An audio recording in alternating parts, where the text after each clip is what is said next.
You sneaky. You're running as an outsider. I am an outsider. Is this true? Yes, it's true. This man has no dick. Come on. Come on. Really?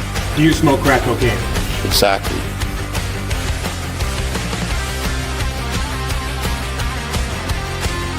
Let's give the people what they came for. Guess what? I got a fever. And the only prescription is more cowbell.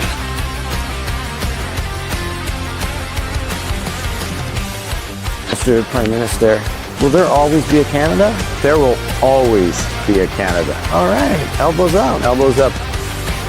It's like people only do things because they get paid. And that's just really sad. Ready? Are you ready? Get them out of here! Get them out of here! Get the hell out of here!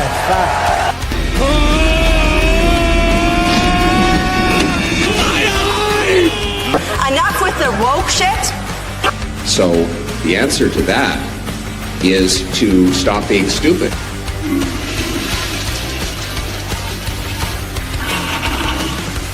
I can't do it. We'll do it live. Okay. We'll do it live. I'll write it and we'll do it live. Get your special sock out, nerds.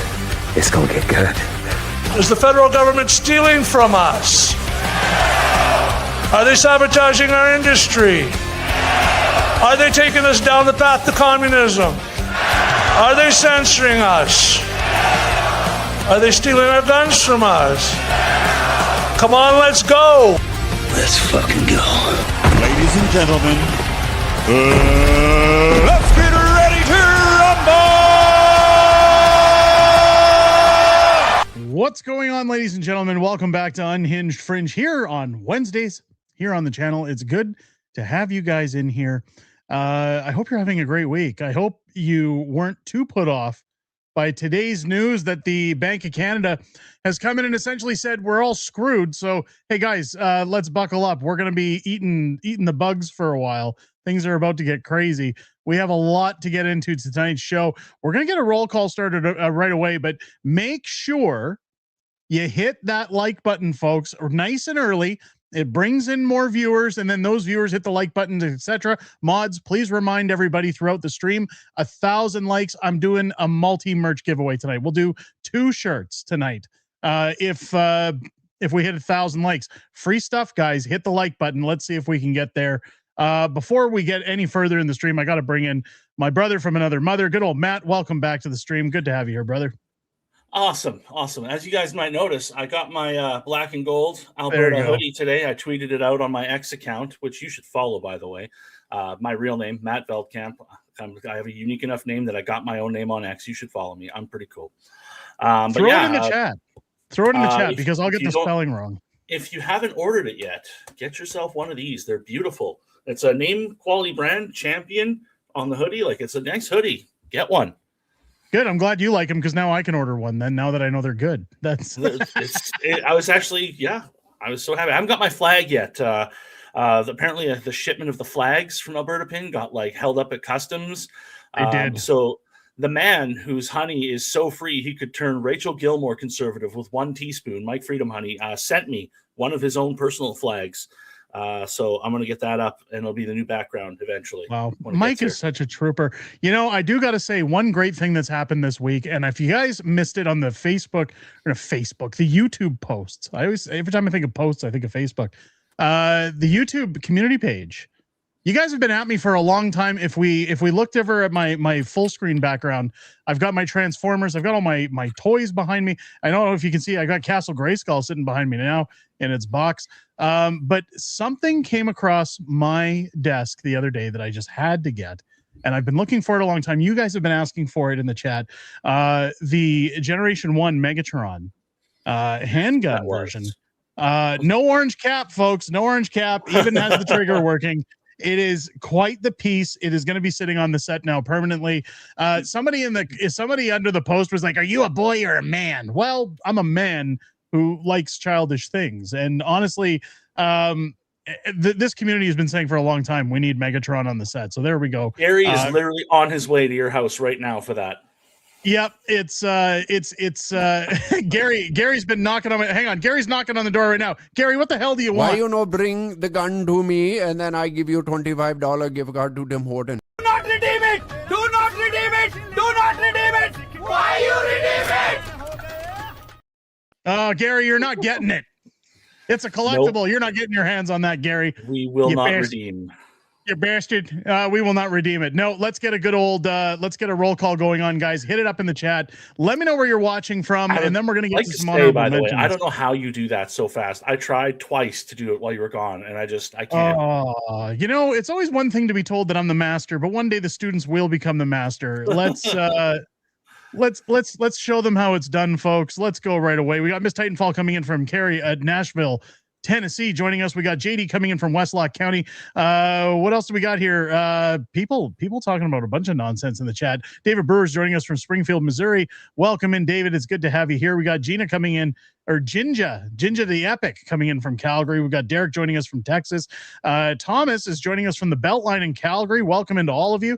Here I Am for You is joining us from Lethbridge. We've got an unknown coming in from Texas. Nelson Cade's coming in from New Brunswick. We've got Don Allen coming in as well, saying Ontario sucks. I don't know if Don's coming in from Ontario.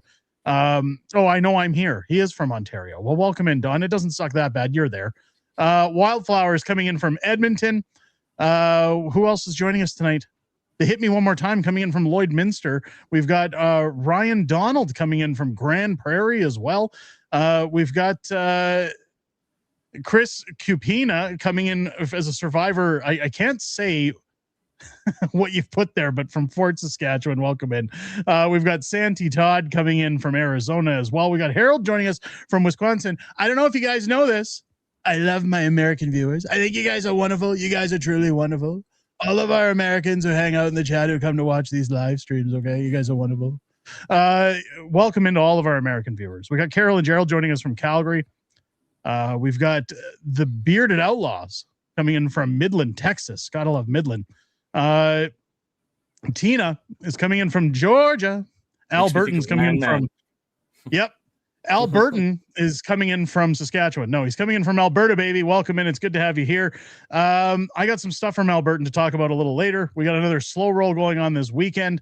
We got Lori Jean coming in from Camrose and Nicole coming in from London, Ontario. Phoebe is joining us from Innisfail as well. Single Davy coming in from shitty Brampton, Ontario. Again, I've heard it smells Little around India. There. And it's Little India. I hear that's the place to be. Guys, I got to get caught up in the chat. You guys are fabulous. You're knocking it out of the park already. Keep hitting that thumbs up down, not in the chat, down below the video, the like button. Hit that like button. 1,000 likes, folks, before the end of the stream. We're doing 2 shirts giving away tonight. And that's not just to stroke our ego, by the way. It's so that we can conquer the algorithm overlords of YouTube holding us down. Yeah, it helps the channel. So you're helping us. I'm helping you. We're doing giveaways. We're giving stuff back. We're doing it live, guys. Help us out. We help you out. It's kind of a symbiotic thing we got going on here. Real Steve Jensen's coming in already with a $5 super chat. Did you see Doug Ford cross the floor and become conservative on EVs and gun rights? I did. And it's hilarious. We talked yesterday about how he's already screaming that we need pipelines across the country. Now, all of a sudden, he's telling people it's good that you shot that guy that came into your house. I'd shoot him more. Come on. Doug's a conservative now, all of a sudden.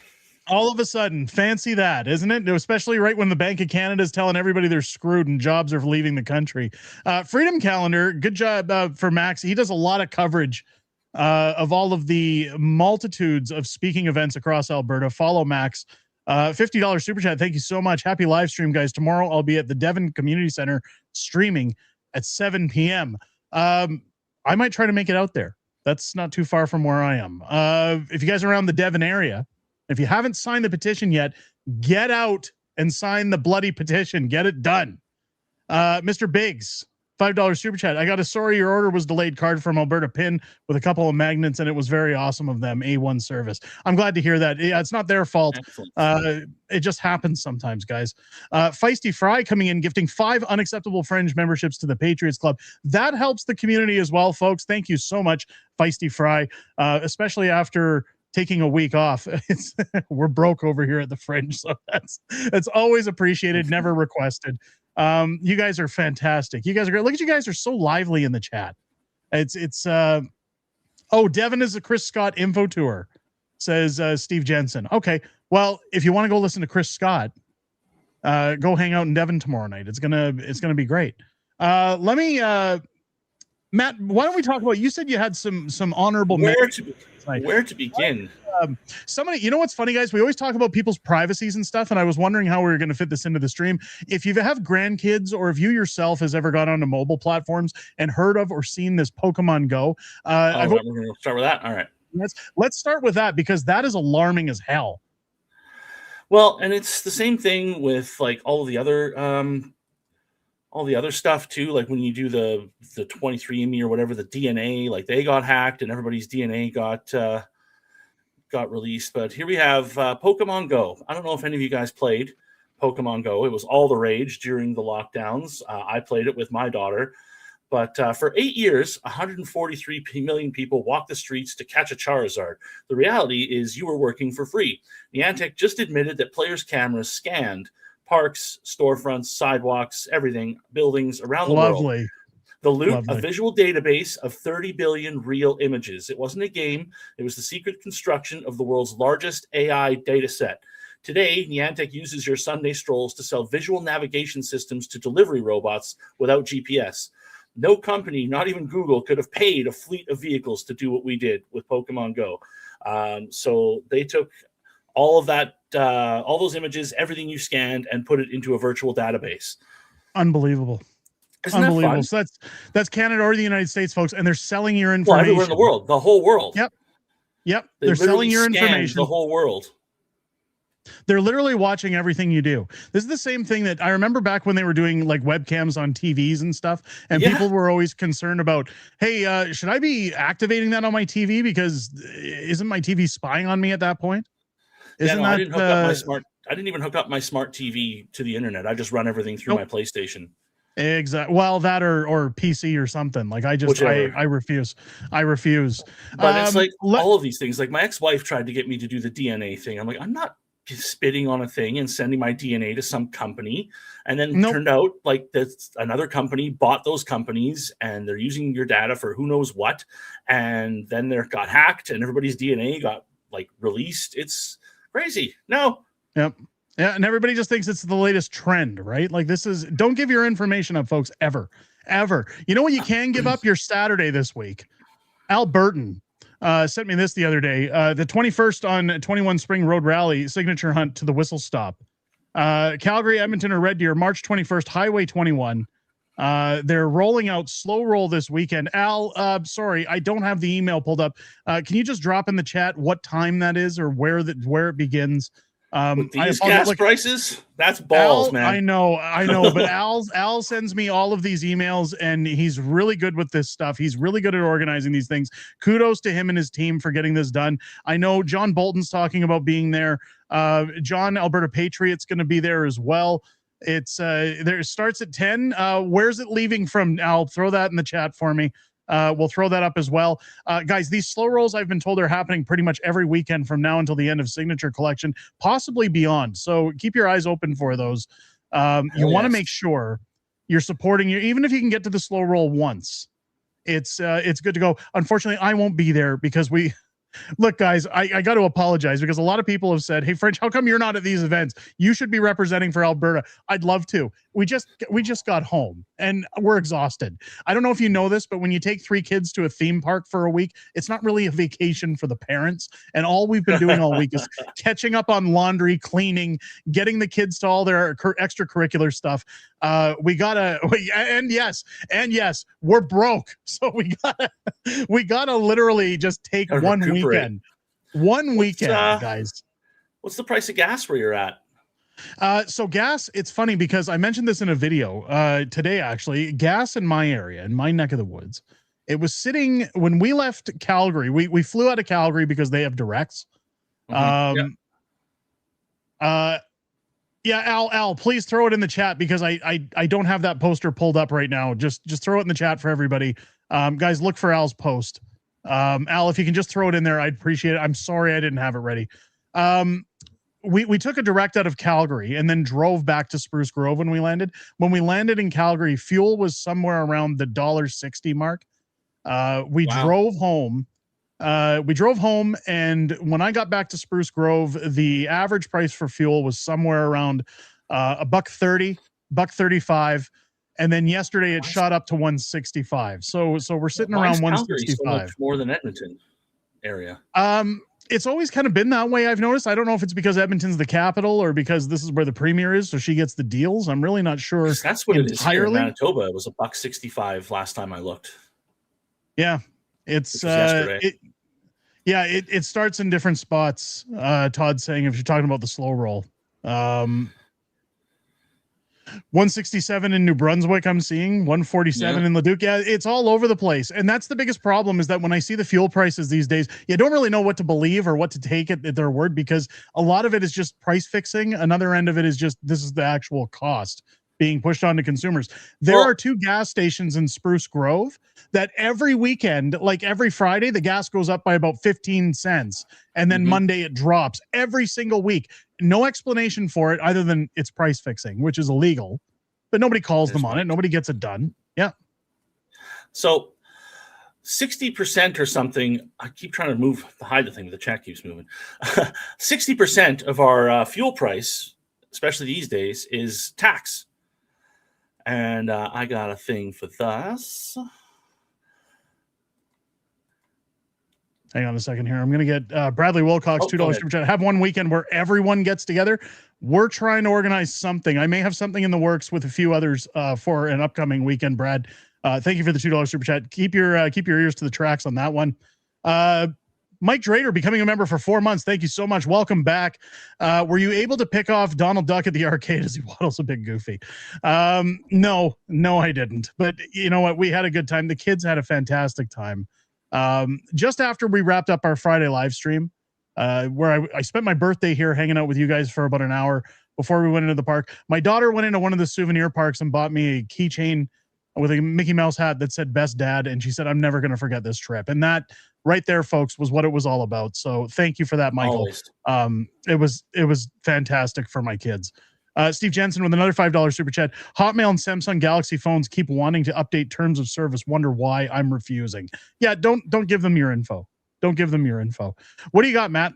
So guess what Canada's doing now to solve the free fall? They're raising the industrial carbon tax as of April 1st. And every year from now until 2030, they're going to raise the carbon tax.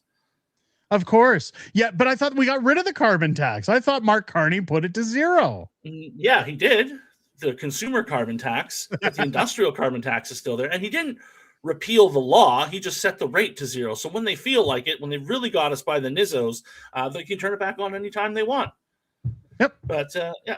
So and Pierre warned us about this. 2023, it was 65 per ton. 2024, 80, 2025, 95, 2026, 110. And it's just going to keep going up and up and up. And another thing that a lot of people don't consider too is when you have the price of something, and I'm going to use round numbers because my math brain is retarded. But let's say you have gas is $1. So, and gas tax is 25%. So you get $1.25. Now gas is $2. Now it's still 25%, but now it's 50 cents on the dollar. So the more expensive things are, the more money the government gets from taxes because it's a percentage. Yep. So Allison keep upping the carbon tax. Ugh. Well, Allison said that was part of the MOU signing with Smith, nothing to do with Trump. That's correct. But keep in mind that what we're showing you is the national consumer carbon price or the industrial carbon price. That's not the Alberta one that would go into effect. It's questionable if Danielle Smith's going to put that into effect or not. By the way she's been speaking lately, it wouldn't shock me. It wouldn't shock me. Yeah, but well, they are bleeding you dry. I was like, what is Danielle doing before you put up that video? And Derek's like, I don't know. I really don't know. We talked about that, but we have other things to talk about tonight that we're not going to. Doesn't mean I'm brushing it under the table, folks. There's just a lot to talk to tonight. He already did a whole video on that. Look, Pierre warned us this time last year. Look, Mark Carney's just simply putting it to 0. I want to erase it. I want to get rid of it altogether. He had the momentum. We thought he was going to win that federal election. Didn't happen. Why? Trump derangement syndrome. We all know how that went down.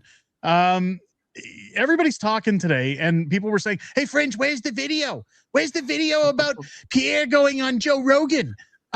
Here's the problem I have with this. I think it's great that he went on here. I really do. I think it's great that Pierre finally went on to Joe Rogan. I think that Pierre's kind of making some strides right now, and I'm going to talk a little bit more about that in this stream. But I think he's about a year and a half too late to go on Joe Rogan. I still think he can move the needle for this election. It's a good thing. I think so too.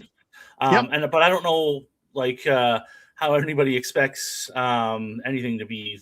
You make a video yet, because they're not releasing the podcast till tomorrow, which is really weird because I'm a Joe Rogan listener, and usually it's just like us. As soon as it's over, it automatically goes up. You can even watch it live on Spotify if you want. But for some reason, this one's not coming out till tomorrow. So like a little weird. Here, he's got to sign up to watch it first, conservative.ca. So maybe that was one of his conditions or something. You have to let us have it exclusively for a day before you put it up. Maybe that's it. I'm sure Pierre's got conditions to go on there. Mike Wood says, let's talk about the province of PEI saying Alberta shouldn't even have the question asked. Is that a thing? That's news to me. Maybe I missed that one. I need to circle back for 1 second. Who do you think is going to have the biggest meltdown? Rachel Gilmore? Heather Babcock? CB sent this to me right before the stream. Rachel Gilmore. We live in hell! Pierre went on Joe Rogan. There you go. There you go. It's unbelievable. Look, I think Pierre is making some strides right now, as I said. Like, again, I think he had the plan for Canada, and he would have done good things. Should he have become prime minister in the last election? Would it have qualmed Alberta independence? I'm not so sure. I think it would have kept a lot of the fence sitters that really don't know what to do yet. Bruce Party has talked about those fence sitters numerous times. Meltdowns are already here if you're on X, by the way. Like, they're already here. Freaking out. They're already here. But what's funny is that Mark Carney, I'm going to get to that PEI thing. Somebody remind me of that in the chat, or Matt, remind me. We're going to pull that up. Okay.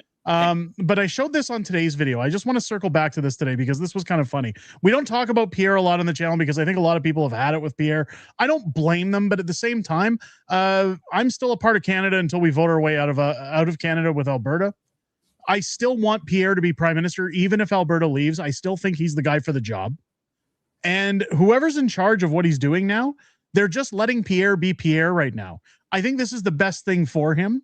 I think what he did in this press conference is exactly, I miss Pierre. I'm going to be honest. I get angry at him sometimes. I get a little fed up with his nonsense, but I miss the old Pierre. This kind of was a little bit of a flashback to it. CBC reporter says Canada's releasing more than 23 million barrels of oil to go against what's happening in Iran. And Pierre says, are you sure about that? Somebody points out the women in the back. About that? As soon as, are you sure about that? As soon as he said, CBC reports, I'm just asking this question on behalf of this network. I mean, they're pissing on our heads and telling us it's raining, says Kevin. He couldn't have put it any better. Hang on. Let me pull it out and pull it back in because I'm worried the audio is not going to be there. Let's play that again. Let's play that again because I love the clip. I love the clip. What Pierre's got it again, folks. He's coming back a little. This Pierre needs to stay. I think we can all agree with that. One last question from me. Canada is releasing more than 23 million barrels of oil to deal with the current global supply. You sure about that? I'm just asking this question on behalf of networks. Right. To deal with the current global supply challenges, what more do you think the government should be doing now? Well, I'm not convinced they're releasing any additional oil. They have no oil to release. We don't have a strategic oil stockpile in Canada. We are the only G7 country without one. So I think it's another illusion for Mark Carney to pretend that he's releasing stockpiles that he does not have. He does not have the ability to flip a switch and suddenly increase production out of the Canadian oil patch, especially after 10 years of the Liberals trying to keep that oil in the ground. Mr. Carney wrote a book where he said his values included keeping 50% of our oil in the ground. He maintains an industrial carbon tax that makes our production cost prohibitive. He's maintained all of the anti-development laws of Justin Trudeau, and he has not approved a single pipeline in a year or a single project through his major projects office. So right there, that's the best. Highlights It was absolutely, and this is where I said Pierre needs to focus as he moves forward towards a federal election, is that he's got to stop with the slogans, which it looks like he did here especially. Hopefully he doesn't drop any with Joe Rogan, but he's stopped the slogans and he's just dropping facts that Carney doesn't have the ability to do what he says he's doing. Here's why it's not possible, and here's where everybody's screwed up by giving him the job. I think if you keep pointing those things out, like if Pierre not really sits on the fence, because that was one of the biggest problems in the federal election. But I think if Pierre continues to sit back and just let Carney and his majority take all the responsibility for the nonsense we're about to endure, it's going to start making the Conservatives look real good to all those old bozos. I'm sorry, Derek, but facts are racist and misogynist and part of the patriarchy. They are. Damn those facts. Damn those. We have facts. some alternative facts. Well, I don't want to offer Remember those. that line? Those are those are the kind of things that would get us shut down. Freedom Calendar with a $5 super chat. I'm available for hire to do the sound for such events. If you're going to do those events, I'll have people reach out to you, Max, if we're going to do those things. Thank you so much. Steve Jensen with a $5 super chat. 880 Ched has some UFC libtard on the talk show. He said independence movement was misinformation about how we portray Alberta. What a loser. Well, yeah, but that's shill prostitute media. Hang on. Bringing on libtards. Where was it? The chat moves so fast. I lost it already. Damn it. Oh, there he is. We're not shilling. We're talking about politics. Who's shilling? That occurred. Well, we're talking about positively about Pierre, so we're shilling. Things happened in our country today. We are talking about them. That is what this show is for. So if you acknowledge that there's more going on in Canada than just Alberta, that just means all of a sudden that you hate Alberta. I don't know what that means. I You shill, Derek. How much did Pierre pay you? Look, I hate to break it to anybody who thinks they understand YouTube. You're damned if you do, and you're damned if you don't. If I don't talk about Pierre, people will say, hey, you know what? I used to watch you, and you don't talk about Pierre anymore, and you don't talk about Canada. All you talk about is Alberta. And then I'll talk about Alberta, and people say, hey, you know what? There's more things happening than just Alberta. Could you talk about Canada, please? It doesn't matter what you do. Somebody's always grabbing up on your nuts, telling you that you're doing it wrong. Hey, listen, man, start a YouTube channel if you think we're shilling. Here, Mike's shilling for honey. Mike is shilling. For honey.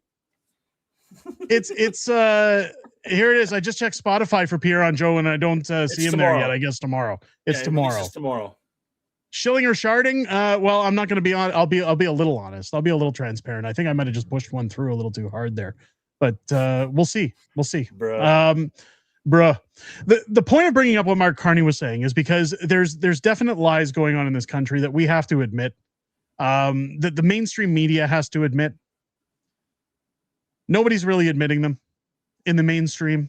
Yes, I saw that. Look at these averages next to each other. Look at these statistics.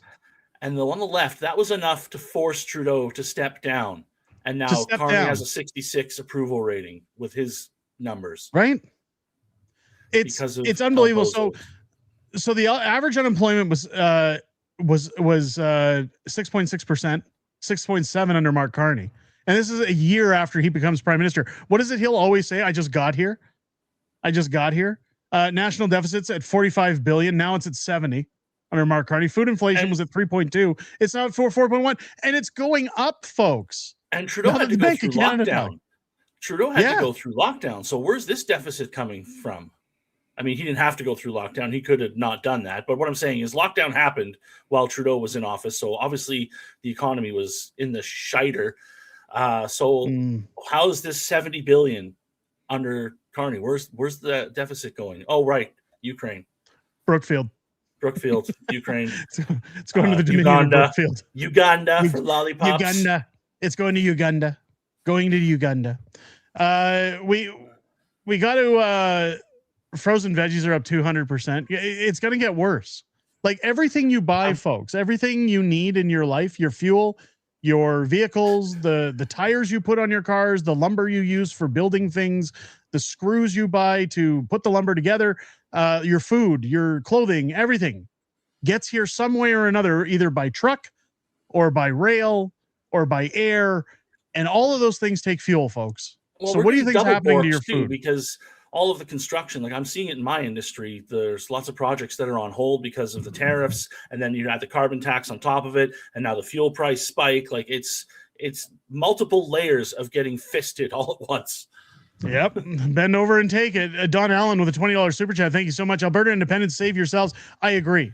I see. That's the thing, is that while we cover these things, Alberta is my top priority, but we do have to show what's going on in the country, because like it or not, folks, until we actually vote, until October comes around, we're still a part of this shit show. So we kind of have to cover what's going on so that people understand what to expect, at least.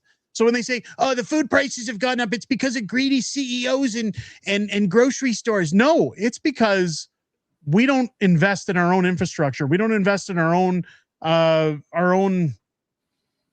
products. We don't invest in our own resources. We don't frack our own oil and refine it. We don't provide each other with electricity or natural gas. We don't make our own products in country.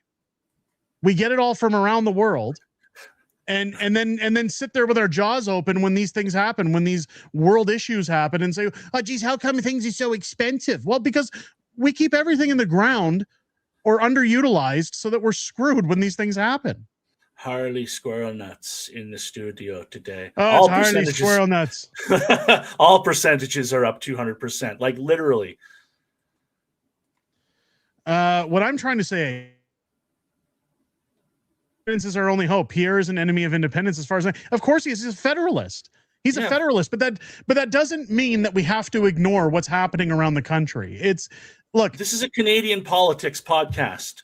We're talking not only that. Look, I don't want to chaticize viewers. Like the thing that people have to understand here is that these are the things that are pointing us towards Alberta independence. Don't forget that there are still a lot of people undecided. There are a lot of people that say, I still love the country. I still hold out hope for it. We're here to give you the information so that you can make the best decision possible, that even if you're not in Alberta, maybe it's time to move to Alberta. Maybe it's time to start demanding the same processes in your province. Maybe it's time to look for change.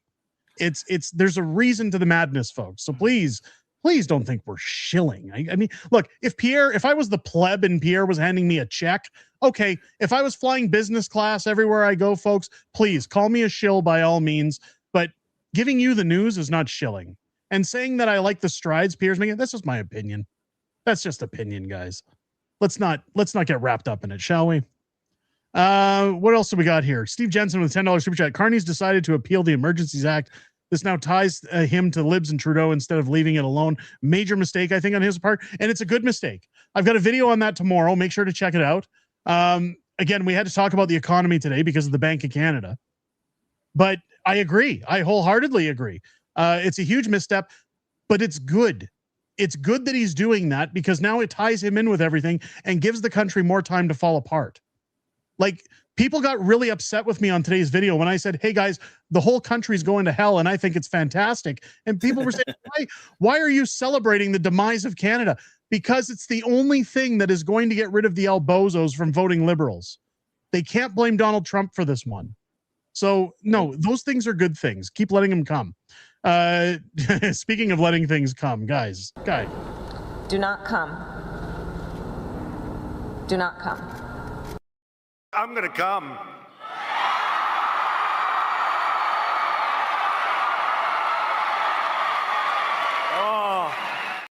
Oh, Tony Shaw gifting 10 unacceptable Fringe memberships to the Patriots Club. Tony, very generous of you. Thank you so much. No, look, I don't want to. I'm not chaticizing our viewers. Phil's been in here for a long time, so look. I'm not trying to get up anybody's butthole, but just understand there's a method to the madness here, okay, folks? We know what we're doing here on the Fringe. And if you've been watching for long enough, you know what our focus is and what our cause is. You know, so the reason I brought up Pierre is I want you guys to remember that this is the country. These are the people that voted for Mark Carney. This is the country that we lived in not too long ago, folks, like a couple of years ago. This is, we actually, well, not we, because the people here are pretty smart and level-headed. The majority of the El Bozos are the ones who agreed with this kind of nonsense, this kind of bullshit. These are the people that are voting for Mark Carney. These are the people that are trying to silence you and make sure that anything you say is considered hate speech. They want to make sure that anything you say you can be prosecuted for. But what they don't realize is that while they're championing this stuff, while they're asking for this stuff, these are the same laws that the government's going to use to silence them as well. It was the scienciest of times. The scienciest of times. We have to talk a little bit about that incident with the police. If you guys tuned into the channel yesterday, do you have it? I'll take it. The Table Salt brought this up yesterday. I'm not going to play the audio because it is pretty out there. One thing I said in the video was we weren't sure what this woman said. We now know what she said. Breaking: meme police are in Canada. New video shows Toronto police door knocking to talk to a presumably leftist lady about her online post. She fights back hard. I will say whatever the F I want about the Z Prime Minister. And in the video, like we won't. Again, I won't play the audio. I'll play the clip. Can you be more? But she asks for them to be specific. Why are you at the door? Why are you here harassing me? Again, C9 and C11 haven't been passed yet. But they said, well, you said some hurtful things or some threatening things about Mark Carney. She said, show me what I said. They pulled out the phone. They started to get there. And then she started yelling at them. And they said, oh, well, we'll just put the phone back and now we'll listen to you chaticize us. So they left. She told them to get off the property. She has the freedom of speech. She's allowed to say what she wants. But when I talk about the people who are voting for Mark Carney, they're the ones asking for this. The Rachel Gilmores, the Gil McGowans, they're all asking for this stuff. What they don't realize is it's going to censor them. You've got leftist. Sorry, go ahead, Matt. The law hasn't even passed yet, and that's just purely an intimidation tactic is all that is. We're going to send the police to your door to question you and intimidate you so that you self-censor. You've got newly founded leftist Rupa Subramanian.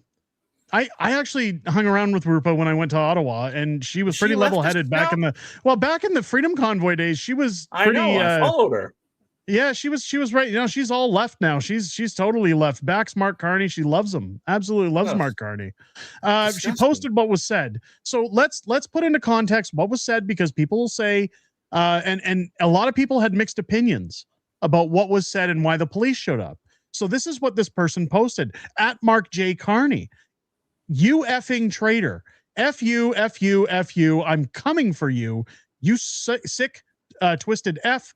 You will get yours. And then, angry faces and a Canadian flag. So that's what brought the police to her door.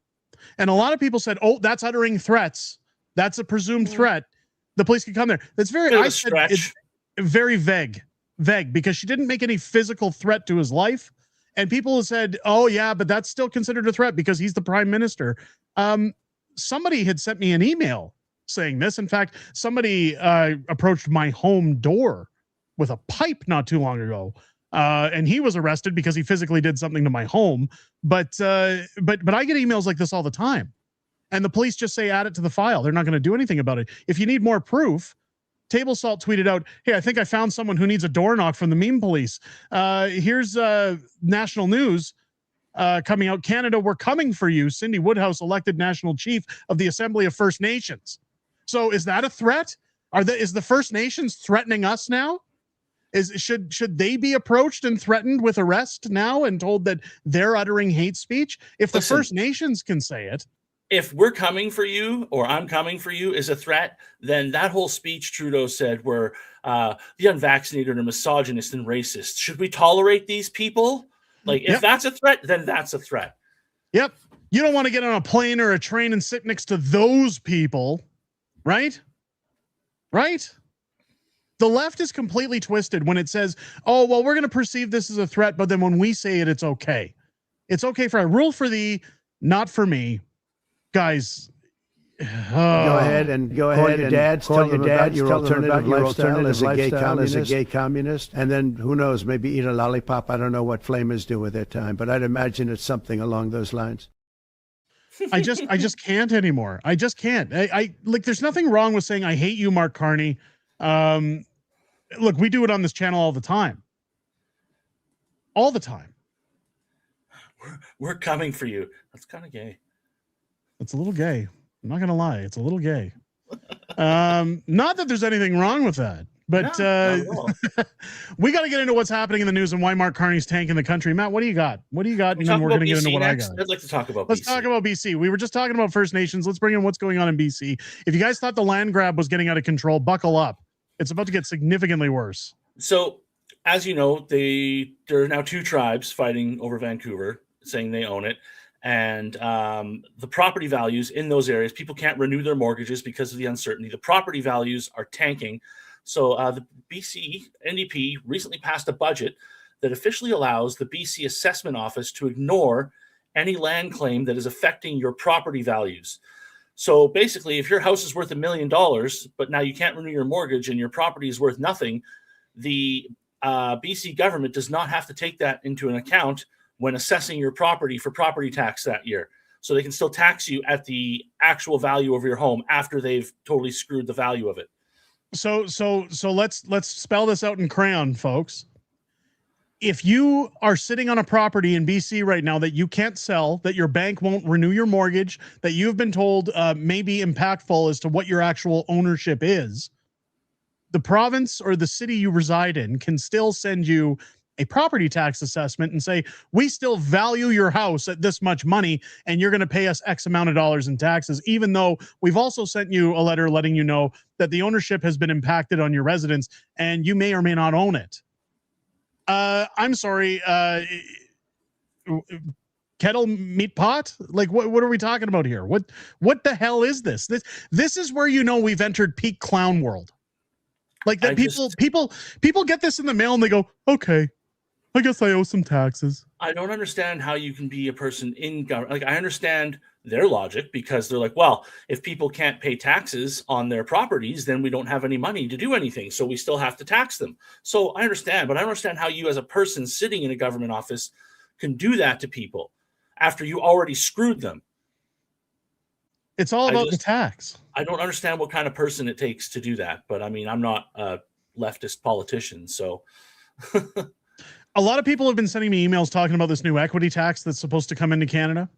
And they're saying, so they're saying this new equity tax is coming in. What people don't realize is we actually brought up the equity tax about a year ago. There's a reason that they want the equity tax, and it may be used for other things now. So at first, when the equity tax was first being discussed, it was supposed to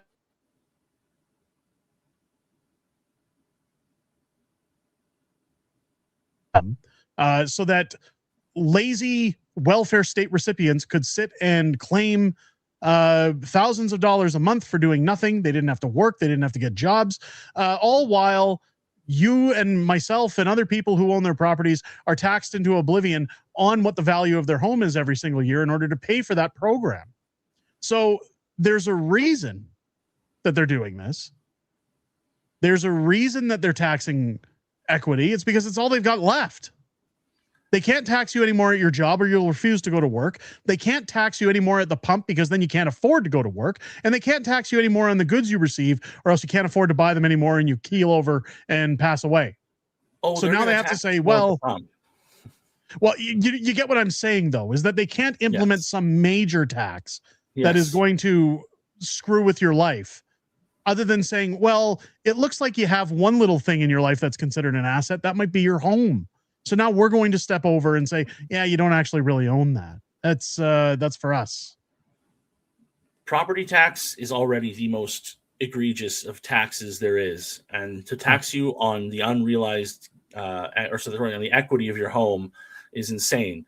Just like unrealized capital gains tax is insane. Here we go. Real Steve Jensen, $5 super chat. Thank you so much. With 2 million plus people affected and maybe losing their life savings, this could turn ugly real fast by the citizens. The problem is, and I hate to say it because I don't want to seem like I'm down talking Canadians, but when you look at anytime these events have been trying to get together or get people motivated to say, okay, this is it, we got to go fight for change. Like, how many times have they tried to replicate the Freedom Convoy and it's gone nowhere? People, and I'm going to sound like a big hypocrite because here I am on the internet, but people just want to go on the internet on their social media and bitch about it. They don't want to do anything about it. Mm-hmm. I don't think, but don't get me wrong. I think when it comes to the point that they either eat or they die, I think that's when you're going to start seeing a lot of people starting to say, yeah, we're all going to get together now and actually do something, because it's survival of the fittest at this point. Well, and the other thing is, anytime any of us tries to organize a protest or, you know, a slow roll or whatever, they're the Soros-funded Antifa crew are counter-protesting us and telling everybody they're racists and causing a scene, doing violence and whatever else. Except Albertan, he's not tied to Soros, but no. But what I'm saying is, anytime people on our side, I guess, of the political aisle try to make any sort of change towards the way we would like to see our country run, we're called all sorts of names and ists and isms and such. Yeah, John saying, well, the RCMP already gave the warning. They did, but I don't know. I really don't know what it's going to take to get us to that point. Santi Todd coming in saying it's close to that. Look how long it took to take Venezuela. I just really wish, like, if Trump was really going to come and take Canada, if he was going to do anything in Canada, whether it's take Alberta and Saskatchewan or just completely decimate and annex Canada, just come and do it. Just rip it off like a Band-Aid already, please. Could you just come in here and get it done, Trump? I would really like you to do it. I'm going to come. Do not come. Should I do it? Do not come. I'm going to do it.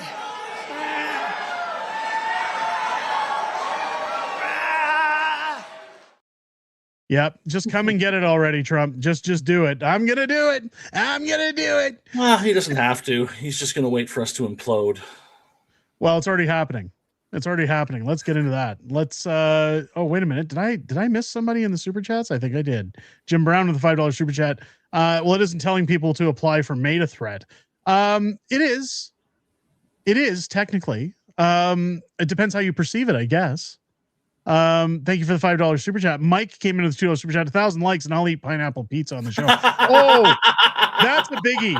That's a biggie. Guys, just a reminder, we got almost 800 viewers in the live stream. Guys, hit the thumbs up below. It's free. If we get 1,000 likes before the end of the stream, 2 t-shirts are being given away tonight to 1 lucky viewer, or 2 lucky viewers in the stream. Both of our streams last week, when it came to Q&A, degenerated into the war on pineapple on pizza. There you go. There you go. I leave for a week and all hell breaks loose.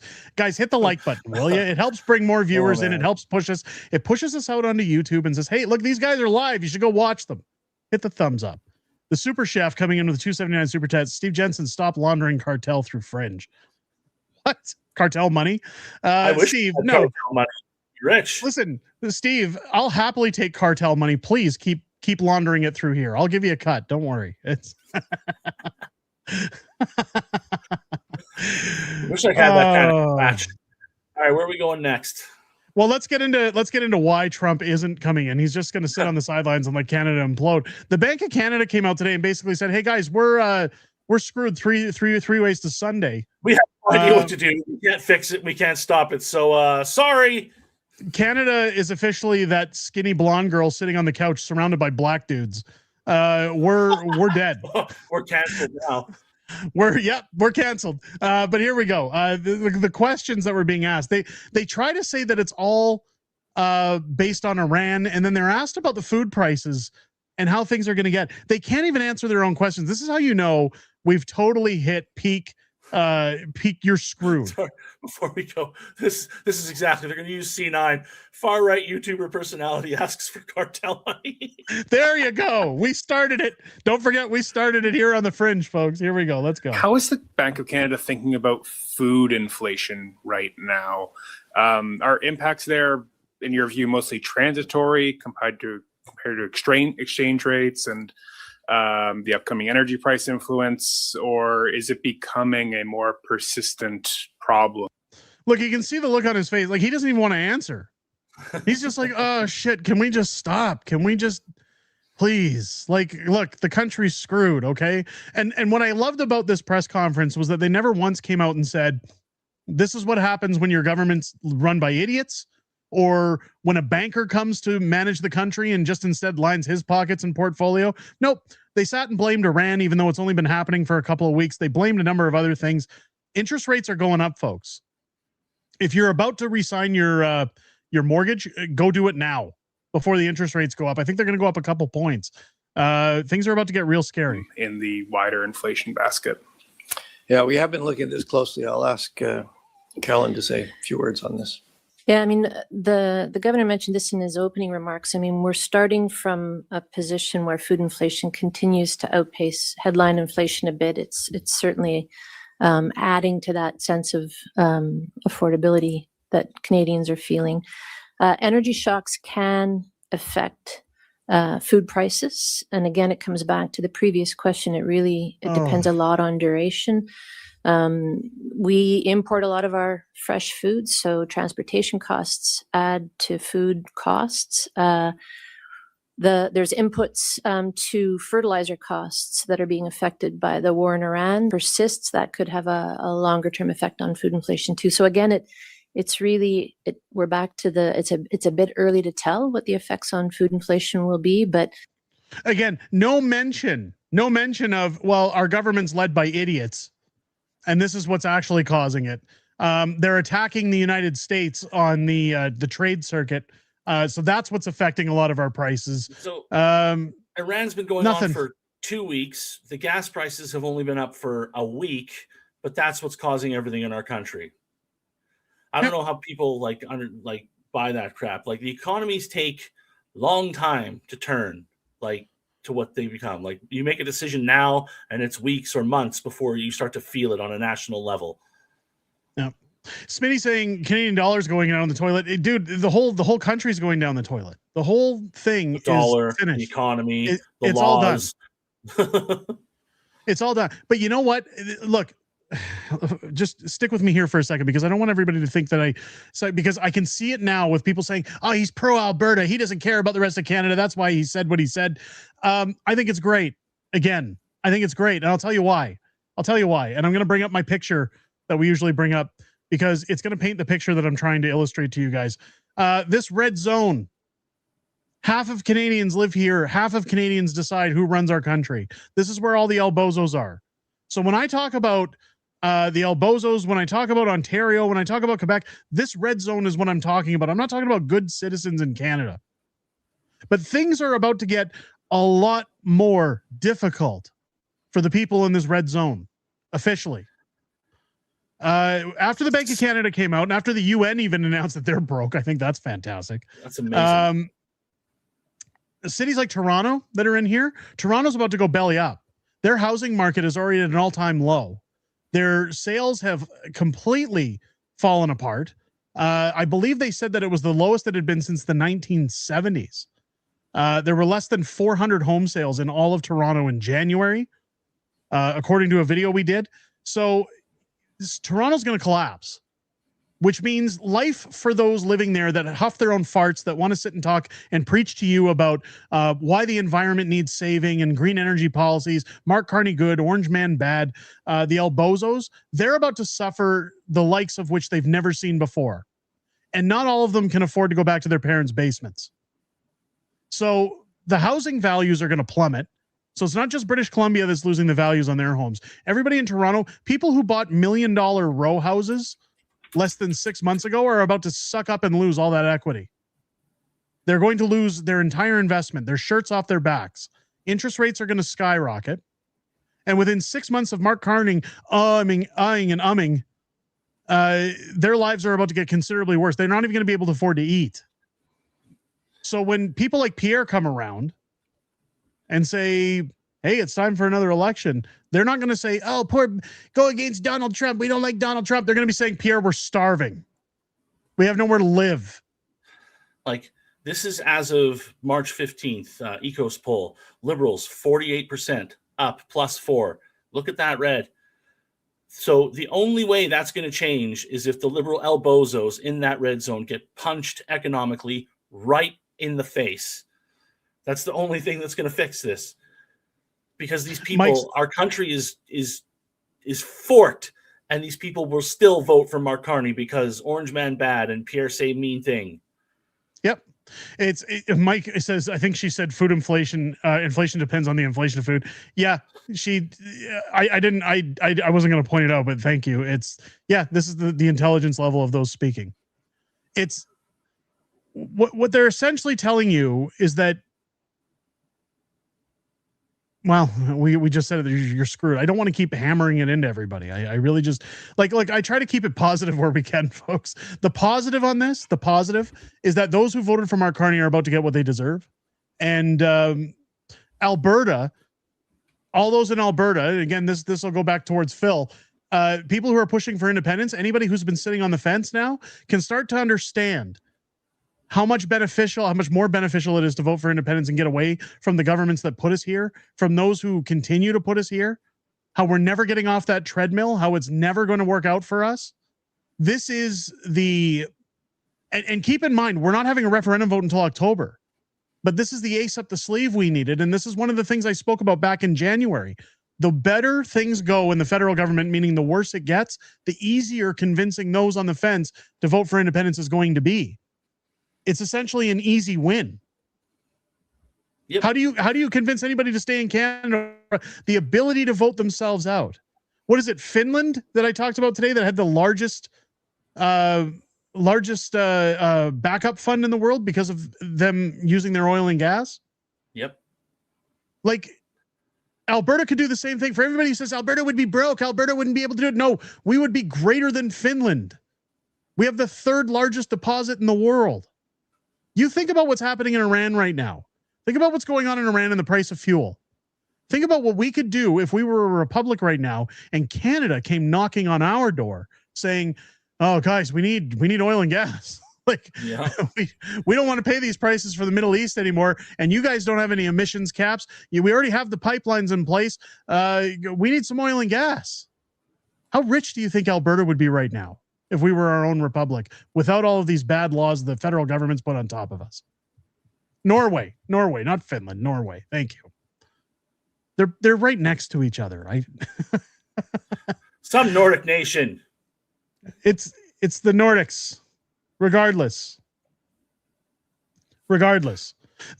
the Americans have had enough. They've had enough. I don't know if you guys saw this today. JD Vance came out and just spanked Canada. He let us up. And rightfully so. Hey, Dutchie's here. Hey, Dutchie's in here. Hey, Dutchie, haven't seen you in a while, but I was gone for a week, but it's good to see you in here. We also just discovered precious minerals in Alberta on top of the oil and gas reserves we have. Hey, better news for us. Are they being guarded? Chinese military? They might be guarded by the Chinese. We gotta watch out for that. And let's take a look at JD Vance, because he just said what Trump's been saying for ages. And like, for anybody who can't understand why are things the way they are, he nails it when he says that Canada's taken advantage of the United States. They have. The government has, not us, not the people. The government has. Take a listen to JD Vance give an absolute spanking to Canada. President Trump has made some comments about trade with Canada. For manufacturers here in Michigan, that bridge will be a lifeline to get products over the border. Do you think that the president has taken the right steps with Canada in regards to the bridge, and do you think that it should open on time? Well, the president's attitude to Canada is they are an important ally. They're an important trading partner, especially for folks in this region of our country. But Canada has taken advantage of the United States of America for far too long. And they've taken advantage of the United States in a couple of different ways. Number one, they have allowed us to subsidize their entire military, their entire security. Canada pays virtually nothing, at least until a couple of years ago, for their own security, which means we had to foot the bill for that security. Is that fair to you and your kids that you have to pay for the military of a foreign country? Nope. No. So the President of the United States said to the Canadians, number one, you guys got to take your own security more seriously. You're always going to be an ally, but why don't you have a little bit more self-sufficiency? And I think that makes complete and total sense. The second thing the president said is, if we're going to be true friends, you have to treat our workers as fairly as we've treated Canadian workers for 40 years. Again, we have let so many people over the entire time that I've been alive take advantage of the United States of America. The president said, if you're going to apply a tariff to our goods, we're going to start applying a tariff to your goods too. It's basic fairness. And that's what we've done. And our hope with Canada, and I think we'll get there eventually, is we're going to get to a point where Canada treats our workers fairly, we treat their workers fairly, and they're going to be a true ally and a true friend, not somebody who's taken advantage of us, which is what they've done for most of my life. So he nails it. He's not asking for anything out of the question. He's not asking for anything that's outside of our reach. Just be good neighbors. Be good neighbors. Work together. Have a good relationship with each other. Be fair. That when you look at the dairy cartels, when you look at everybody who's punished the United States and taken advantage, when you look at our government, when you look at everything they've done, don't forget our tariffs have been massive on the United States prior to Donald Trump. Especially the dairy. The dairy in particular. And a lot of people in Canada don't realize that. They just think that big bad Donald, well, I shouldn't say people in Canada, the El Bozos think that Donald Trump just stormed in one day and said, all right, that's it. You guys pull down your panties. I'm gonna spank you with some tariffs. We're gonna start charging you. We're gonna start charging you a lot of tariffs. You gotta pay a lot of money to the United States. It's gonna affect your markets. It's gonna affect everything. You're gonna be a lovely 51st state. There are not only tariffs, but there are a lot of protectionist laws in place in Canada to prevent American goods and services from coming up here. Yep. And when you look at it that way, folks, when you look at how JD Vance lays it out, it's not really a big ask, is it? He's not asking for us to do anything out of the question of basic morality or anything that would cost us trillions of dollars. It's just be a good neighbor. We'll look after you if you look after us. Scratch our back, we'll scratch yours. Where's the problem in that? Oh, man. They really love that one. No, I'll bring it up. There you go. Come on, it's Pierre's fault because he doesn't have a security clearance. That's what they'll always say. That's everything. The entirety of our problems in Canada is all the fault of Pierre not having his security clearance. Did you stub your toe yesterday? Oh, Pierre should have got his security clearance. You slipped down your driveway? Pierre's security clearance again. Yep, there you go. Supply management will not be allowed in the new country of Alberta. Hell no, it won't. See, and that's the thing I've always tried to stress is that Alberta never had, and people who say, Derek, why do you keep saying that we could have worked with Canada? We would have loved to have worked with Canada 10 years ago, 15 years ago. Absolutely. Alberta had no problem sharing its oil revenue so long as they could actually do their job and get their products out at a reasonable rate without the caps, without all the politics, without the bureaucracy and the bullshit. If we're prosperous, you're prosperous. Just like the United States is saying, you look after us, we look after you. But there's been an evil hatred against Alberta for decades, mostly through the Trudeaus, whether it was Trudeau Sr. or Jr. But now it's too late. Alberta's starting to see the true potential of them leaving. And we're not going to punish other countries with tariffs. We're not going to punish other countries with sanctions or cartels or anything else. It's simply going to be, hey, look, we got a product. If you want it, this is the cost. And other countries will do business with us for the same reasons. The market provides. It's going to be glorious. The government doesn't need to say who can buy what and who can't buy what and how much this costs. The market will dictate itself. It's supply and demand. The tariffs are in place to protect your countries. And that's what I've never understood about Doug Ford or Carney or anybody who's plugging against the United States for putting in the tariffs. They're protecting their own country. Maybe our leaders should try doing the same thing once in a while. They wouldn't have hostile provinces talking about leaving. I'm sorry, Derek, but supply and demand is also racist and misogynist. Oh, I forgot. Damn, I got to stop. Being basic economics. Basic economics is a tool of the patriarchy. Yep. There's Petiner gifting 5 unacceptable Fringe memberships to the Patriots Club. Petiner, thank you so much. Very generous of you. What do we got here? Steve Jensen laundering more money, $10 super chat. Thank you so much. Canadian Natural Resources said it would defer its US $6 billion, which is Canadian 8.25 Jack Pine project due to a lack of certainty on carbon pricing and would really reevaluate the viability of the project. Is that really what happened? Well, that's everything that's happening. If you're a company, are you going to come and set up a lumber mill in Alberta when they could say, because of climate, you're not allowed to cut down any trees ever again. And if you do, we're going to charge you an extra amount. Would you build a pipeline? Would you build a refinery? Would you build a mine? Literally anything. If you have to worry about the Indigenous people blockading your roads and making a big giant kerfuffle and you can't do business, or the government shutting you down because of Mark Carney's values, would you invest here? No. Hell no. Glenn's Crypto, who else had to apply for bankruptcy thanks to overtaxation? I hope not Glenn. That's terrible. Look, things, I don't want to mean like I'm celebrating about everybody's, misfortunes by saying that I'm happy things are going the way they are in the country. I'm happy because it's going to generate change, but I'm not happy for the spanking good people are about to get.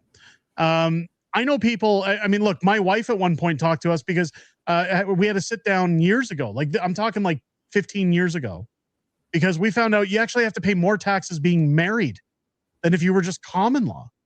And she says, should we just get a divorce so that we pay less taxes?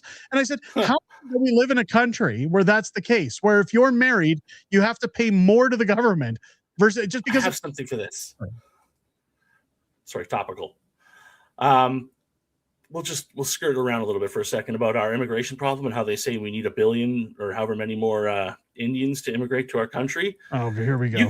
That's one way you could go, or you could go the route of Poland. Why is it showing that? No, that's yours. Oh, I brought up mine. I'm sorry. I'm looking as to the PEI thing. There we Let's go. Look at yours. Poland has abolished income tax for families with at least 2 children. The reform aims to reduce the tax burden on families, increase disposable income, stimulate economic activity, and encourage higher birth rates. That's why people in this country aren't having kids. You can't afford any. That's why you have a population shortfall where you have to bring in 1 million migrants from various countries. Whereas if you just stimulated the natural birth of your home population, then you wouldn't have that problem. So there's the one way to go is to tax the crap out of everybody and then give a small bit of it back called child tax. Or you could just imagine no income tax, Derek, because you have 3 kids. Yep. Wouldn't that be nice? Do with all of that?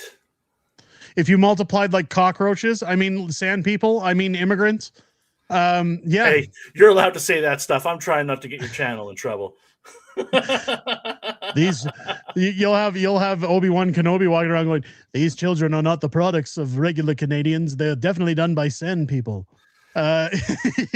The sand people buy A&W single file so as to hide their numbers. Dutchy coming in with $140 super chat. Thank you so much, Dutchy. Dow Chemical also postponed their expansion in Fort Saskatchewan as well because of investment uncertainty. Thousands of jobs gone. I hope you weren't on that project, but God, I'm sorry to hear that. That's the funny thing. And you know what's funny? Like I've heard other projects getting pushed out. My wife used to work with Eagle Well Servicing, and they said the same thing. All their stuff is down because of uncertainty in the markets, and people that are stupid are blaming Donald Trump. They're blaming Alberta. They're blaming Alberta for holding a referendum and saying, "Oh, it's Alberta's fault." Go of it right now. There's a apartment block that was supposed to start and be under construction, and I think it was 40 units. And I was going to do the floors for the whole thing. And they just said straight up, we're on hold because we don't know what the lumber is going to cost or the materials. It could go up tomorrow and our project is screwed. We can't get anything here. Logistics is screwed because of the border and the tariffs and the fuel prices. So that's, a really large job that I should be starting. And I have no idea when that's going to happen now. Unbelievable. Steve Jensen. Oh, here we go. He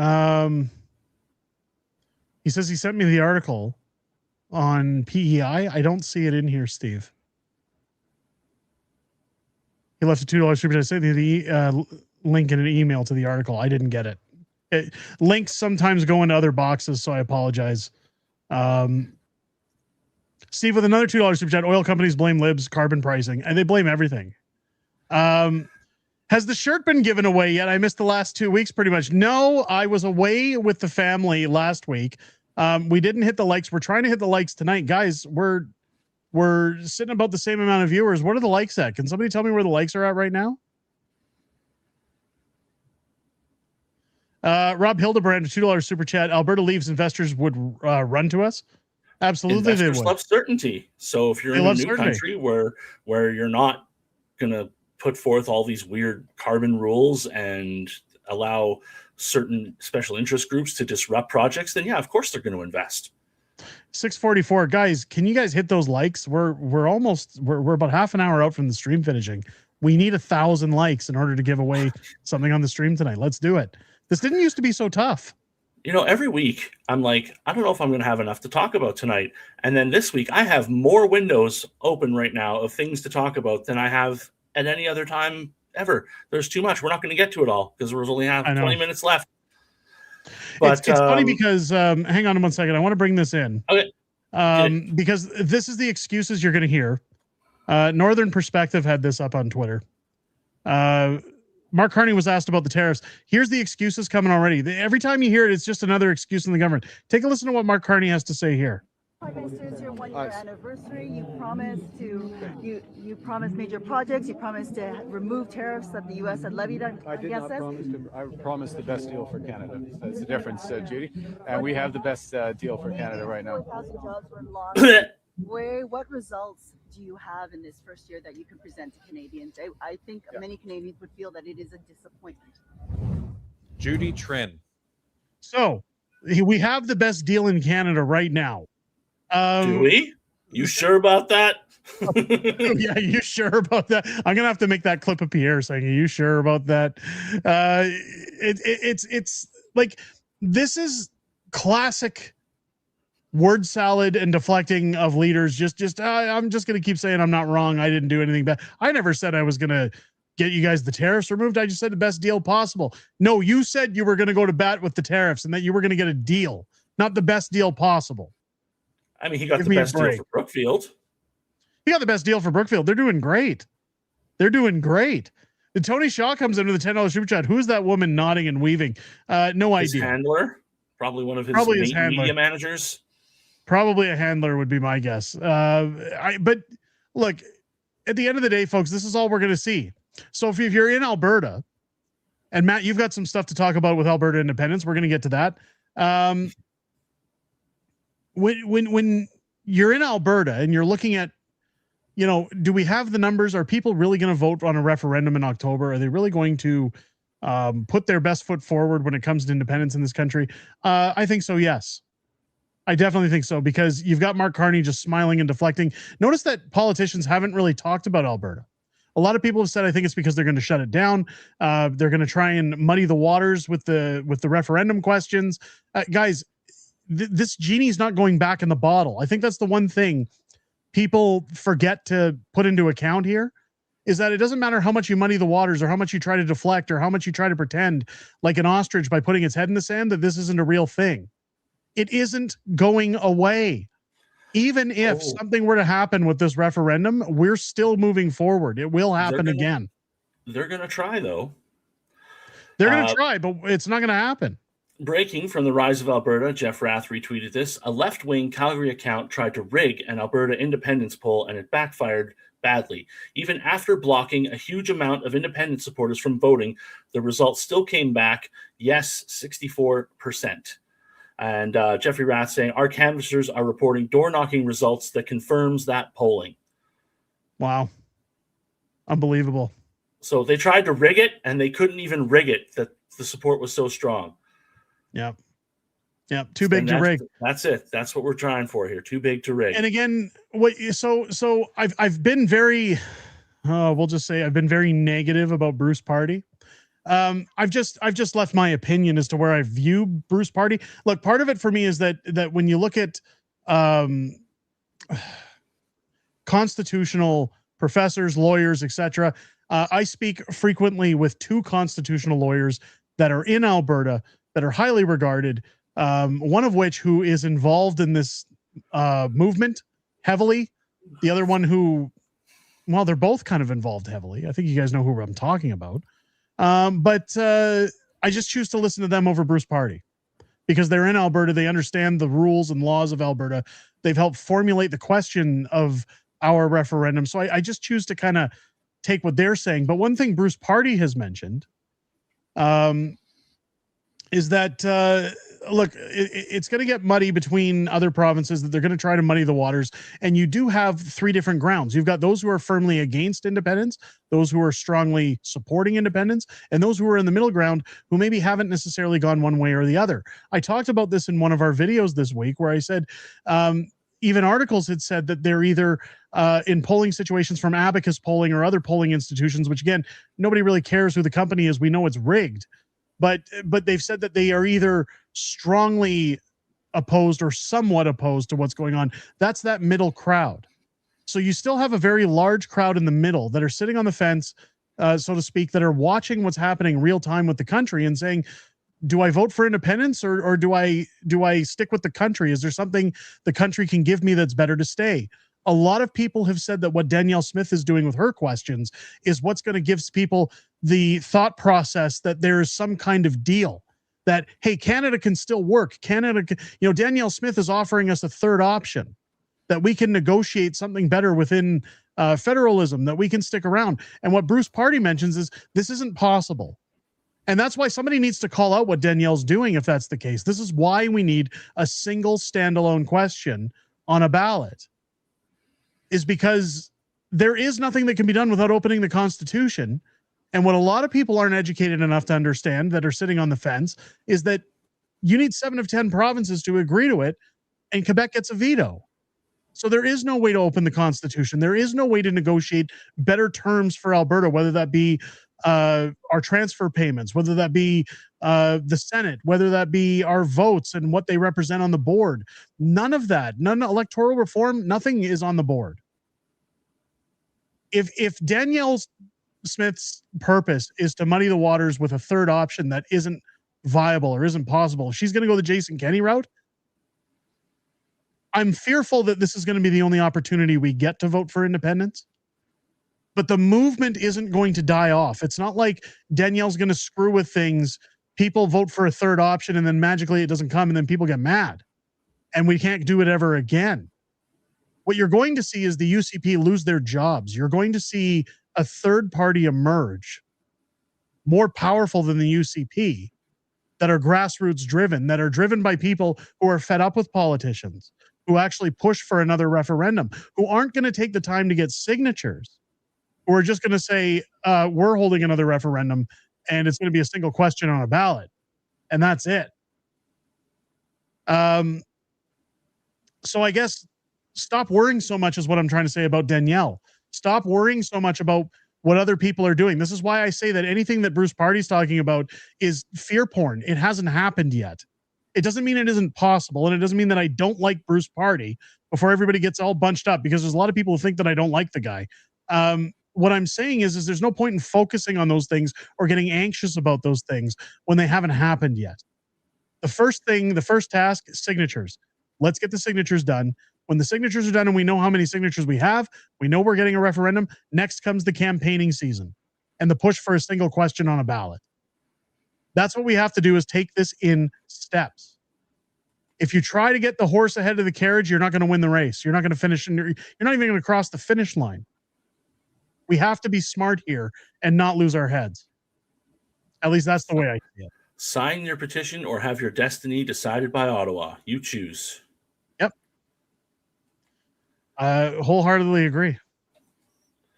Well, it's we got super chat. Get it? Teresa with a $10 super chat. Had a few people sign today and said that they were not going to sign the petition but vote in October. Then they heard about the pending injunction and came to sign to make sure there was enough votes. See, thank you so much for the $10 super chat. That's why I keep telling people, if you haven't signed yet, get out and fight like hell. Get out there and get it done. Get your name on that paper and make sure your voice counts for something. There's no such thing as enough signatures. We want them all. It's people come into this channel all the time, especially last year during the federal election. Fringe, I'm telling you, you can't vote your way out of this. And I know I've said it before, but I'm reminding you once again, you can literally vote your way out of this time. Like, you have that ability. And this is where I was talking about the motivation of people earlier, that there's people out there that go, I hate Mark Carney. I hate the Uniparty. I hate the way things are in this country. I hate the transfer payments. I hate living check to check. I hate losing my job every 8 months because somebody named Singh or Prajeet comes in and takes my job. Then get off your ass and go sign the petition and make your voice heard and get it out there. Otherwise, you have nothing to bitch about. If you don't get involved, if you don't do your due diligence as an Albertan, what makes you think that people have any faith you'll do your due diligence when we become a republic? Like, get out and do your job. That's your job. Let's go. There's signing locations all over this province, permanent signing locations. They're out there all the time. Anytime I'm seeing them now, they're saying, look, I got 100 people today. I got 80 people today. They should have thousands lined up to sign at this petition at all the tables across the province. Thousands. I don't understand what level of stupid you have to be to sit around and say, I still think things will get better if we remain in Canada. How? Give me that answer and I'll listen to you. But I have yet to hear anybody give me an answer other than I think it would be better. Please give me an explanation. Acknowledge my feelings.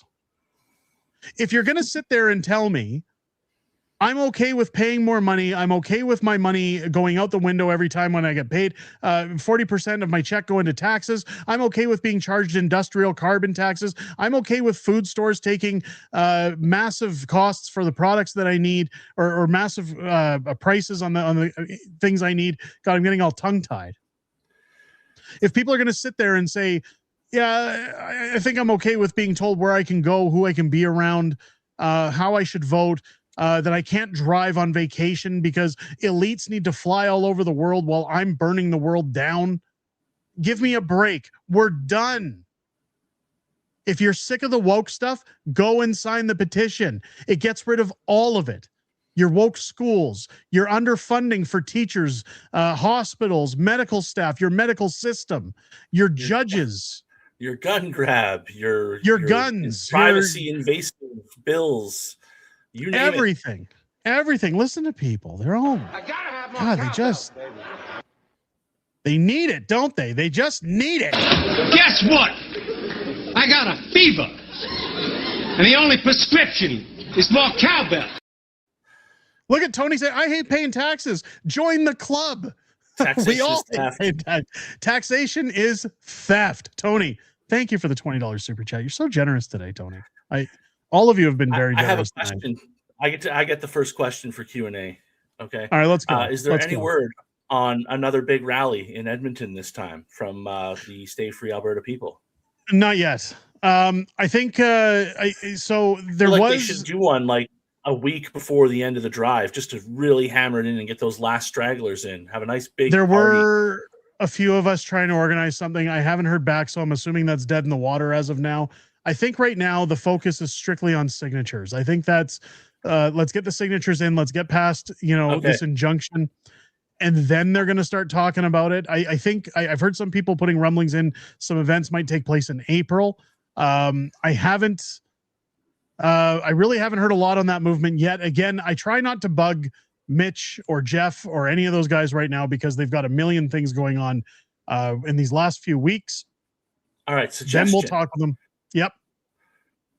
Let's host one. Me and Mike will set up a big giant smoker. We'll grill beef. We'll set up a signing thing. We'll get the whole unacceptable fringe there in a nice parking lot. Let's go. Let's have a party. We'll get something together. We'll organize it within Stay Free Alberta. We'll organize it with other YouTube channels. We'll get something going on. Somebody says, did I see one for the 21st? There was a slow roll going on the 21st at the Whistle Stop. I believe Chris Scott's doing a pig roast. Got to get down to the pig roast with Harley squirrel nuts. Yeah, we got. I think, but if we're talking something to the degree of what happened at the legislature or anything like that, I think we're gonna have to wait until April or May for that. Something will get planned. Something will get planned, folks. I'll get involved on that one too. Again, I'm focused on the signatures too right now and making sure everybody's got their information. Rob with a $5 super chat. Please explain if you can. What's the story about Danielle Smith wanting 10 million people in Alberta? So this keeps coming up. Thank you for the super chat, by the way. I've spoken to Premier Smith a few times about it, and I know people keep bringing it up. I know like Naheed Nenshi and his lefties keep bringing it up now because they're trying to smear Danielle any way they can. When she talked about 10 million people being in Alberta, she was talking about further down the road, like much further over time. And she was talking about like tradespeople. She was talking about Alberta being prosperous again, meaning the oil industry is booming, the tech industry is booming. Kevin O'Leary at one point was talking about opening AI data centers in Alberta. I don't know if that's still on the docket, but Alberta was growing. And what she was talking about was over time being kind of the booming economy it once was, like in the 90s, where people are flooding out here by the truckloads. She wasn't talking about She's not talking about importing people to work at Tim Hortons. She's talking about importing skilled tradespeople to build shit. a lot of people get this confused when she was doing the whole Alberta is calling campaign. She thought, like, people are like, oh, look, she's bringing in migrants. She's part of the Uniparty. She wanted tradespeople. She wanted Red Seals. She wanted people who actually brought a difference to the province. So I don't really care if somebody moves here from India, so long as they have skills and so long as they're going to assimilate. You know, like I've never had a problem with anybody coming here for a better life. If jobs are available, if the economy's in good shape, if there's nobody else to work for those jobs and they are qualified, they can speak English and they're going to assimilate. If they're not going to tell me how I need to live my life or adopt their policies or beat my wife because they beat up theirs, I'm good with it. I don't care. But it has to make sense. You can't just have open borders. You can't just bring in whoever the hell you want and say, feel free to sit on your ass and collect welfare while we do all the lifting. That's not how it works. That's not going to happen. She was calling for me specifically, telling me to move. There. Yeah. Care Bear says she wasn't calling for Uber drivers. No. It's, Olds turned the data center down. See, again, Why? Bureaucracy and red tape. Bureaucracy and red tape would be the only reason. This is why we got to get rid of all this stuff. And keep in mind, people like somebody mentioned this. Yep. People mentioned this about when we talked about how the Fairview School in Calgary had its cafeteria shut down because of fasting for Ramadan or whatever. And people said, well, that happened in Calgary. What makes you think an independent Alberta would handle that better? Because there'd be no unions controlling our school boards. We would be voting in our trustees. Our school programs would actually teach real education and not woke nonsense and bullshit. If you have people from other countries coming here saying, well, these are our policies and we want them, then keep your kids home. We don't want them in our schools telling our kids how to behave and act. We're not. I don't know about you guys there, but they have their own school here on the perimeter, just outside of Winnipeg. They have the Dash Mesh School. They have their own entire school. Well, they shouldn't. I don't know about here. I haven't seen anything like that here. But and that just tells you how far it's gone. But what you don't realize is that when you talk about those data centers and when you talk about everything else going on, if you vote for a free and fair Alberta, we have a constitutional vote on our new laws. We get to decide what our new laws are going to be. So all that bureaucracy and red tape that keeps data centers out of the province, that gets erased. All of the corruption that comes from, Janice Irwin and her NDP orange puppets like Naheed Nenshi to get away from everything. Napoleon Dynamite, Buddy Holly, however you want to call it. They no longer can operate within all of their claims and their per diems and their expenses. They no longer get all the handouts that they get. They no longer get the privilege to do all these corrupt things and not have to answer to them. We can literally have a constitution vote, a constitutional assembly to vote in all of the things that we're missing in this province to make sure that our new republic is managed properly, that the laws are updated to fit the needs of Albertans now in this generation and future. So when you want to sit and say, it's never going to happen or it's never going to, well, with that kind of attitude, it's not. It could literally happen if you haven't yet done so and get off your ass and go sign the petition and actually go out on referendum day and vote.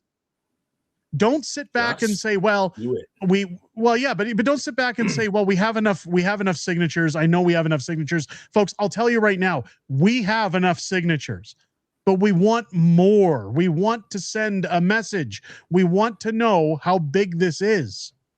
It's not get out there and sign it. So don't sit back and say, well, I'll just vote on referendum day. I don't want to vote now or sign a petition. I couldn't be bothered. If I know we have the signatures, get out and do it. Don't be a jerk. Get out and sign the petition. If you're that patriotic, go and sign. You're not a patriotic Albertan if you don't go and sign that petition, as far as I'm concerned. Let's get to the other supers. Teresa, $10 super chat. There's a big slow roll this Saturday, stopping at a lot of the small towns to collect signatures, ending at the whistle stop. Yes, Albertan, I believe, was going to fill that in the chat. Next time I'm there, can we go to the whistle stop? I want to hang out and I want to try the food. Canada Day is probably the best time to do that. Chris Scott does it every Canada Day now. He had it. We've started calling it Alberta Day, even though we have an Alberta Day. Beautiful. It's a good time. Met a lot of viewers there this last year. Steve Jensen, $5 super chat. O'Leary's data center is going to be up by Whitecourt. now? Well, I hope so. I hope it's still coming. That's a lot of jobs. That's the thing. You build those things north, and half of the price of the data center and the energy requirements is cooling. You build them up in the north where it's colder most of the year, and you don't have to cool it as much. Yep. What else do we have for Q&A? Let's get some more Q&As in there. I know we're not going to hit the likes. I don't think we're going to hit the likes. Do we have questions? Maybe Bruce is just helping people think for themselves so we can be prepared and find ways to find independence. We're all trying to help. Yeah, I've got no problem with what Bruce Party's doing. I'm just saying that I side more with the constitutional lawyers that I talk to who say that their opinions are a little differing. But I'm not slamming Bruce. Bruce is doing a good job informing people. But part of the problem, and maybe just hear what I'm saying here. Anytime something comes up in Alberta independence, and anytime Bruce comes out and says, well, you have to remember that there's rules about this, there's rules about that, the Clarity Act comes into play, and so a lot of people start emailing guys like myself, like John Bolton, and they start saying, oh, Bruce Party said this, so it's saying essentially that independence is done, that it can't move forward, that the government's going to shut it down, that we can't do anything. How are our signatures going to manage when that's the case? When that's what I'm talking about, people who don't get all the information, who maybe just listen to Bruce Party. I'm not saying don't say, factual things or don't say the reality of things. But what I'm saying is that when it always starts out with independence is great, independence is going somewhere, and then, but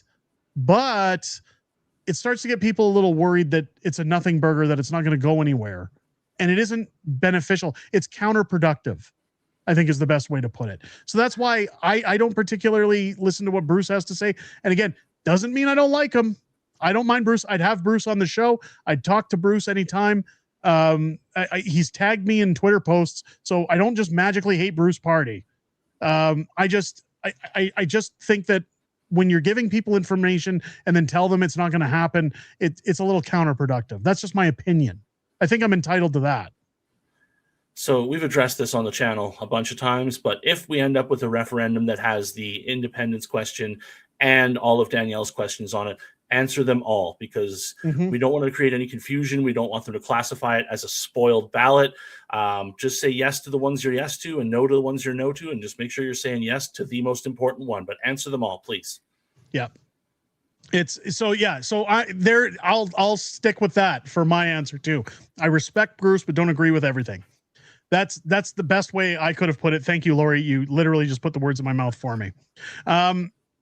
And this is part of the reason. Barry Happy says Alberta independence lawyers are good. They're real good. Jeff Rath has been working very hard and tirelessly, going from town to town, city to city, to educate people about independence. They help put the question together. They've been on shows. They know this stuff inside and out. They wouldn't be doing all of this if what Bruce Party is saying was just like a kill switch. If essentially it couldn't go anywhere and the government could just shut it down at any time. There are court proceedings. There are ways to get around it. Keep in mind, folks, independence isn't just going to be a simple vote and then it's done. The benefit to the independence vote is that when it happens, if we have enough to leave, we know it's happening. It's just a matter of the negotiations now, maybe going to court, maybe arguing it, maybe all the nonsense that comes after it. But the fact of the matter is the vote has happened. We have our numbers. That's what I'm concerned about. Because once the numbers are there, as far as I'm concerned, it's ironclad. It's just a matter of how long does it take to get around it. Look at what happened with Brexit. It didn't happen overnight, right? It took like 2 years. So that's kind of what I'm getting at, is that I believe that those like Keith Wilson, those like Jeff Rath, who've been heavily involved in this process, that are constitutional lawyers in Alberta, understand the laws in Alberta. They understand the Clarity Act and they understand how we move forward, or else they wouldn't waste their time. Keep in mind, they're not getting paid for this stuff. These are lawyers that make a very handsome living, and they're running around the province right now to talk to people, to educate people, because they're patriotic, and they wouldn't waste their time and put their family lives on hold just to spew people a bunch of nonsense that other people could say, yeah, but the government could just shut it down. That's where I find it a little confusing. So I hope that clears it up. But I'll go with what Lynn said. We don't agree with everything, but I don't mind Bruce. I got this one. I haven't seen Fat Stalin post lately. Anything up with that? I don't think he's posted much since he got wrecked in that debate. Yep. It's it was a pretty good debate. But what's funny is that like Harrison Faulkner, I thought was one of the weirdest ones to host that debate. I've been told he doesn't really side with Alberta independence. He doesn't want Alberta independence. So it's really weird that he would host the debate. I'm not going to criticize Harrison too much because I don't want to be that guy on the channel that does that with other personalities. But it was a good debate. I'll give it that. And Fat Stalin got spanked. That's for sure. Do we have any other questions? We'd wrap that up in about 45 minutes. Just me and Mike. Well, let's wrap it up here. We'll just quickly chime in. If it gets really bad, could we see a civil war again? Yeah, but you'd have to have people who are prepared to get up and actually do something. And let me tell you, if I have to get off my couch, it's going to get bad. Yeah. So, okay. So Harrison doesn't agree, but yeah, he does pretty good journalism. I'll give him that. I haven't actually seen his stuff in about a year. Because I've been focused on Alberta independence. I haven't really tuned into what Harrison's done. I know some people took gripes at a few things and stuff, but that happens to everybody in this business. There's people that like Moose on the Loose and then they get mad at him. There's people who like what I do and then regularly they get mad at me too. People get mad at Northern Perspective. So I don't know what's going on, but yeah, Harrison, as far as I know, is a pretty good guy. Teresa, $10 super chat. CTV did a story on the independence movement. They also included an interview with the co-owner of Bottoms Up Pub. I said Bottoms. Bottoms Up Pub. Was not bad of a story. I'll check that out. And I'll maybe feature that on the channel. Teresa, thank you for forwarding that to me. Thank you for CTV did something useful. I'll check it out. But you always know that CTV has probably edited it to fit their narrative. But if it's a good interview, I'll check it up. I'll take a look at it.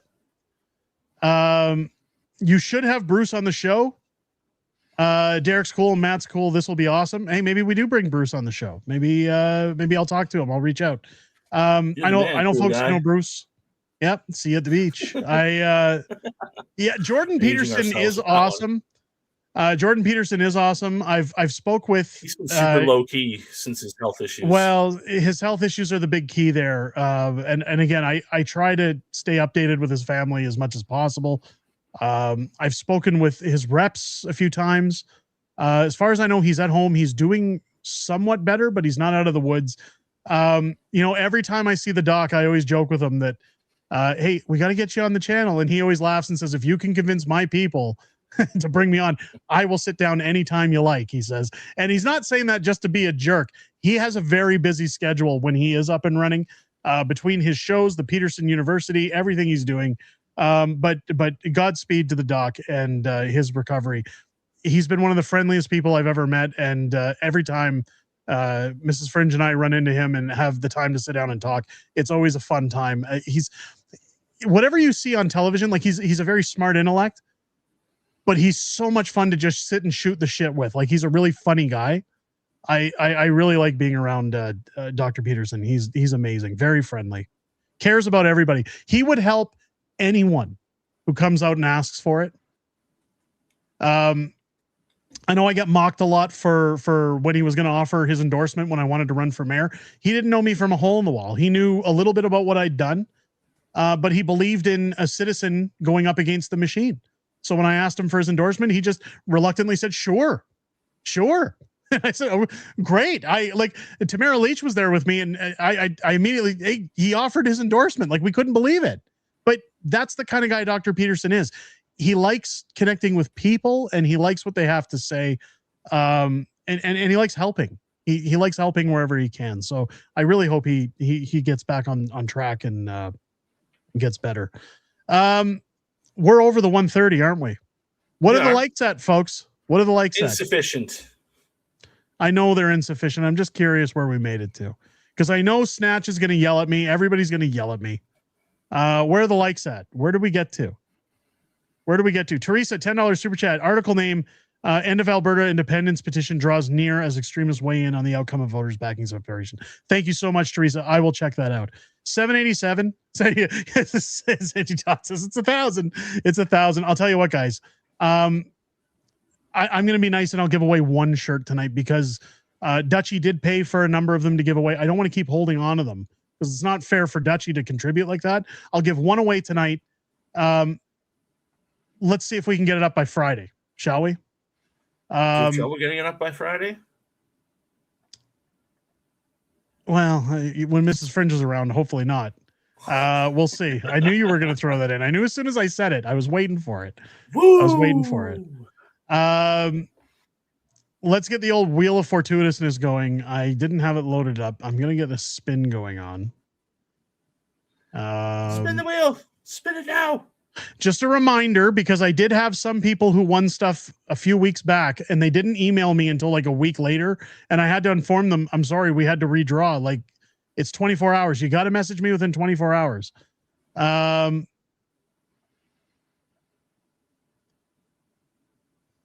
Boko. Get it. Is John Boko in the chat still? Let's see if John Boko is. I got to find a way to get this wheel to do people who are actually in the stream. It just goes with people who have chatted in the stream. Hey, there's John Boko. John, congratulations. You have won yourself one of our new black and gold. Oh, yes. They're so pretty. Alberta Stands free shirts. I'm going to bring it in here on the screen so everybody can get a glimpse of it. Matt's wearing his zip-up hoodie, but we're giving away T-shirts because, like, we could afford that stuff. The black and gold Alberta Stands free shirt is yours. Head over to our site. Of course, it's got the shield on the front, and then on the back, the North Stands free with another shield and Unacceptable Fringe logo. It looks fantastic. It is definitely one of our better offerings on the store, and it's been selling out like crazy. It's been hard to keep that in stock. Folks, head over to the store if you want to support the channel and grab one. It's probably the prettiest shirt you've ever put out. The prettiest. You're going to use pretty in there? That's weird. John, head over to the shop. Pick out your size, your color, and send me your shipping information within 24 hours to Unacceptable Fringe YT. I guess I got to type it out, don't I? At gmail.com. Unacceptable Fringe. Oh, John says it's okay. You can pass it on to somebody else. Okay. So I'm going to leave the email up on the screen while we do that. John doesn't want free stuff. You don't want a free shirt? Those shirts are amazing. I'm going to wear mine everywhere. And anybody who talks crap to me, I'm going to punch them right in the face. Todd, I can't endorse that. Todd T.S. Schritter, or Todd T. Schritter. Is Todd still in the stream? Is he shredding? There he is. Is he there? He is. Yep. He is. Todd, you are our winner tonight. So we've redrawn on Todd. Congratulations to Todd. Santy Todd. I'm a different Todd. I'm sorry. Todd T. Schritter, I think it is. I hope I'm pronouncing that right. Head over to Unacceptable Fringe YT at gmail.com. Send me the shirt size you want, the color, as well as your shipping information, and I will get that sent to you as soon as possible. I know there's been some delays because it's been ordered a lot. I'm sorry, but Derek's Robin. No. I'm totally Batman. Head over and pick out your shirt. Where are the other T-shirts going? Where are they going? Swear to me. Send me an email within 24 hours. We'll get that out to you. For the rest of you folks in the stream, thank you to everybody for joining us tonight. Thank you for everybody for watching the videos, for hyping them, for giving a thumbs up, for subscribing, for being here, all the super chats tonight, all the people who just watched in general and commented. You guys are fantastic. Join me Friday night for Friday Night Fringe with Mrs. Fringe. Keep your eyes peeled all week long. More videos are coming out, folks. Some changes coming to how we do the videos because YouTube has gotten very YouTube-y about how they're doing things. We're trying to make sure we're not getting shut down in the algorithm anymore. So keep your eyes on the prize, ladies and gentlemen. Don't forget, daily videos drop on the channel. If you're not being notified, make sure to check in so that you don't miss anything that drops on this channel. From myself and from Matt here at The Fringe, have yourselves a wonderful day. Look after each other. We'll catch you on the next one, ladies and gentlemen. Take care.